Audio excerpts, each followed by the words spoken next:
नमस्कार dear IAS aspirants. आज मैं एक छोटा 10 मिनट के करीब का वीडियो बना रहा हूँ और वो अर्जेंसी इस बात की है कि 9 तारीख को मेन आईएएस के जो सीएसई यूपीएससी एग्ज़ाम है उसका रिज़ल्ट निकला है और अब पर्सनैलिटी टेस्ट या इंटरव्यू के लिए 1056 वैकेंसीज़ के अगेंस्ट 2845 कैंडिडेट्स का सिलेक्शन हुआ है और इनके इंटरव्यू अब लास्ट वीक ऑफ दिसंबर में शुरू होंगे और जो डेफ 2 डिटेल्ड एप्लीकेशन फॉर्म 2 जो है वो 19 दिसंबर को शाम को 6 बजे तक ऑनलाइन भरना है। तो उससे मैं पहले चाहता हूँ कुछ, वैसे तो आप बहुत से वीडियो देखेंगे कैसे भरना है, लेकिन मैं कुछ इम्पॉर्टेंट टिप्स दूंगा जो मैंने अपनी इंटरव्यू, जो मॉक इंटरव्यू हम लेते हैं आईएएस इंटरव्यू बोर्ड बना के, और इसके अलावा मेरा अपना एक्सपीरियंस जो यूपीएससी में टूरिज्म एडवाइज़र का है उसके हिसाब से क्या क्या चीज़ें बतानी चाहिए, क्या क्या चीज़ें आपको अपने फॉर्म में भरनी चाहिए, वो बहुत ज़रूरी हैं।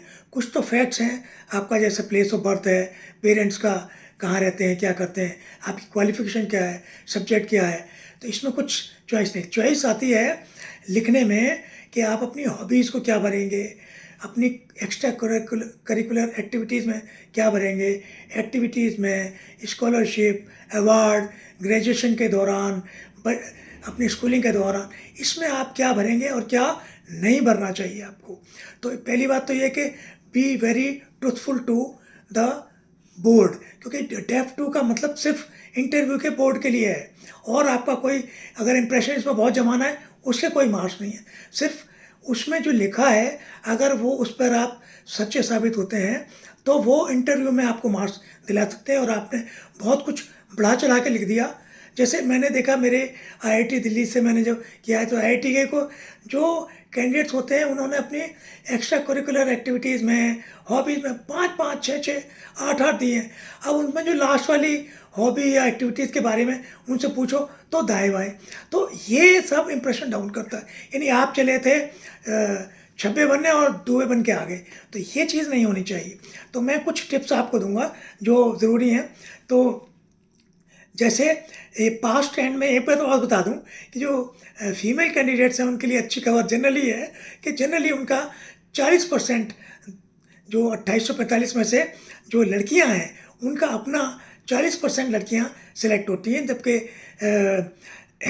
जो मेल कैंडिडेट्स हैं उनकी परसेंटेज थोड़ी कम होती है। और ये जो है ये देखिए, अब मैं आपको कुछ इसमें स्लाइड्स भी दिखाऊंगा। और देखिए ये 1750 मार्क्स तक का आपका मैक्सिमम मार्क्स का ये हो चुका है और इंटरव्यू आपका 275 मार्क्स।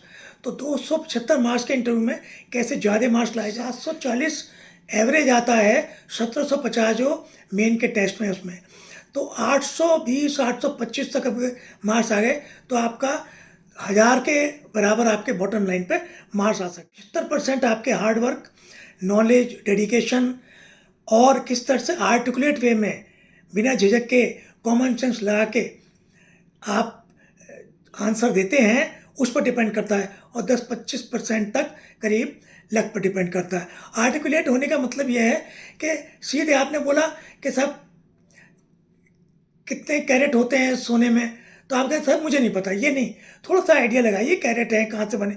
तो वो आपको जो कॉमन सेंस आपकी नॉलेज है, टेक सम टाइम, पॉज। तो ये चीज़ें सेंस वाली हैं जो अगर उसमें पूछी जाती है इंटरव्यू में, लेकिन जो डेफ 2 में भरा हुआ है उस पर आपका कमेंट बड़ा ज़रूरी है। जैसे आपका अपना बैकग्राउंड क्या भर रहे हैं, कुछ प्लेस ऑफ बर्थ का, कोई अगर बहुत ऐसी जगह है जहाँ आप रहे, कुछ नहीं मेंशन करना है, जो अवॉइड कर सकते हैं वो अवॉइड करें अगर नॉलेज नहीं है। अब आते हैं हम कि इसमें एंट्रीज़, तो एंट्रीज़ में आप देखेंगे 1 से 10 तक कॉलम होते हैं। एक तो मदर टंग, अगर आपने इंग्लिश में रिटन टेस्ट दिए हैं मेंस तक, आप आराम से जो इंटरव्यू है उसके लिए आप इंग्लिश लैंग्वेज या हिंदी लैंग्वेज जो भी चाहें चूज़ कर सकते हैं बिना किसी डिसएडवांटेज के। हिंदी में अगर इंटरव्यू दे रहे हैं बिल्कुल पावर नहीं कि उसमें मार्क्स कम मिलेंगे, ऐसा कुछ नहीं है। जो यूपीएससी बोर्ड है वो बहुत मैच्योर मेंबर होते हैं और छोटी मोटी बातों पर ध्यान नहीं देते, कोई बायस नहीं होते वो, ठीक है ना। अब सवाल आता है कि हॉबी के बारे में मैंने बता दिया आपको। अब जैसे आपने हॉबी भर दिया, फुटबॉल भर दिया, अब फुटबॉल में आपको बेसिक नॉलेज होनी चाहिए कि भाई हमारा एशिया का में गोल्डन एज कब था, वर्ल्ड में हमारा क्या रैंकिंग था, 1950-60 में हमारी क्या वैल्यू थी, सैयद रहीम कौन थे, गेम्स के क्या पॉइंट्स होते हैं। ख़ास तौर से आजकल जैसे चेस में अगर आपने गलती से लिख दिया तो बहुत से क्वेश्चन पूछ सकते हैं, क्योंकि हम अब वर्ल्ड चैम्पियन हैं थैंक्स टू डी युकेश। तो अब देखिए, एक आता है कि आप अपना जोन और स्टेट क्या लिखते हैं। 5 जोन है। पहला जैसे एगमूड और ये सब आते हैं, दूसरे में नॉर्थ के दूसरे स्टेट्स आते हैं, तीसरे में सेंट्रल इंडिया के कुछ स्टेट्स आते हैं, चौथे में नॉर्थ ईस्ट के, पाँचवें में साउथ के। तो आपने जनरली जहाँ भी भरना है तो जो इनसाइडर वैकेंसीज़ हैं होम स्टेट के लिए, उसके लिए अगर आपको प्रेफरेंस इंश्योर करना है तो होम स्टेट क्या भरना है वो आप देख लीजिए। डीओपीटी की कार्डर एलोकेशन पॉलिसी 2017 है, उसके अनुसार। अब रहा जोन का, तो अब जोन में आपने अगर जोन 2 को अगर प्रेफरेंस नंबर 1 दिया है और जोन 1 को 2 दिया है, जोन 3 को 5वें पे दिया है, तो आपकी जो चॉइस होगी अब स्टेट पे देखा जाएगा। अगर आपने जोन 2 में आपने भर दिया बिहार, तो बिहार में अगर नंबर 1 बढ़ा है तो आपकी चॉइस नंबर 1 होगी जोन 1 स्टेट का नंबर 1 जो है तो बिहार हो गई। फिर आप जोन 2 पे जाते हैं, वो जोन 2 पे जाते हैं कि जोन 2 में नंबर 1 कौन सा स्टेट है, तो वो आपकी सेकंड चॉइस हो गई। ये जोन सारे खत्म हो गए 5 तक। तो फिर आपकी सेकंड चॉइस ऑफ जोन की है, जोन की जो फर्स्ट चॉइस है उसमें सेकंड स्टेट क्या है वो आपकी छठी चॉइस हो गई। इस तरह से ये आपकी 8-10 चॉइस बन जाती हैं। और जहाँ तक सवाल है सर्विस का, तो मैंने देखा है 19 सर्विसेज करीब करीब हैं दी हुई। तो सीएट में जनरली आईएएस पहला चॉइस होती है, ओके, आईएफएस दूसरी है, आईपीएस तीसरी है।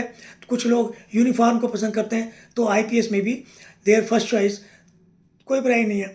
लेकिन थोड़ी बहुत नॉलेज आप ज़रूर रखिए, क्योंकि बाद में कुछ चेंज नहीं कर सकते, कोई चॉइस नहीं होती।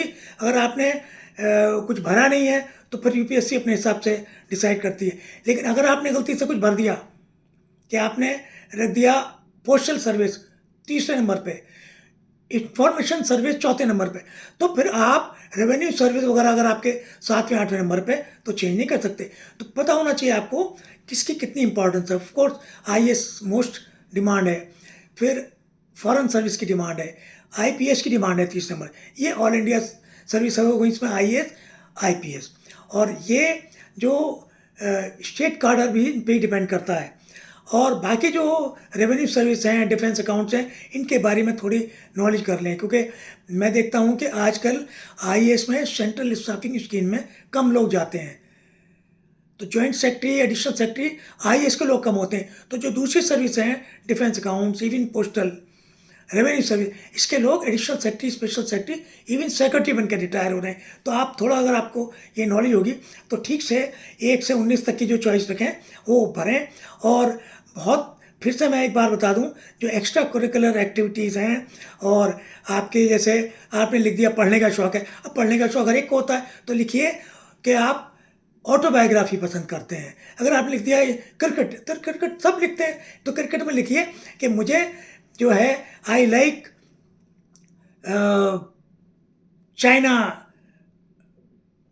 चाइना बॉलिंग, या आपका जो हमारे